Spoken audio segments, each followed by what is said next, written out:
এটা কি কোনো জিন্দিগি হলো ভাইয়া? কখনোই আল্লাহকে ডাকতে মন চায় না, এক বেলা নামাজ পড়তেও মন চায় না, কোনো দিন ফজরের নামাজ পড়তে মন চায় না, কোনো দিনও আল্লাহকে ডাকতে মন চায় না। আয় হায় হায়, এটা কি কোনো মানুষের জীবন হইল ভাইয়া?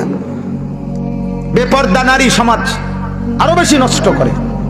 যে মেয়েটা বেপর্দা হইয়া অসংখ্য যুবককে নিজের শরীর দেখাইলো, আল্লাহর কসম এই সমস্ত যুবকের গুনার সমপরিমাণ পীড়া ওই নাফরমান মেয়ের কাঁধে উঠবে, মহিলার কাঁধে উঠবে, কোনো সন্দেহ। এটা কি কোনো জিন্দিগি হলো ভাইয়া? কখনোই আল্লাহকে ডাকতে মন চায় না, এক বেলা নামাজ পড়তেও মন চায় না, কোনো দিন ফজরের নামাজ পড়তে মন চায় না, কোনো দিনও আল্লাহকে ডাকতে মন চায় না। আয় হায় হায়, এটা কি কোনো মানুষ?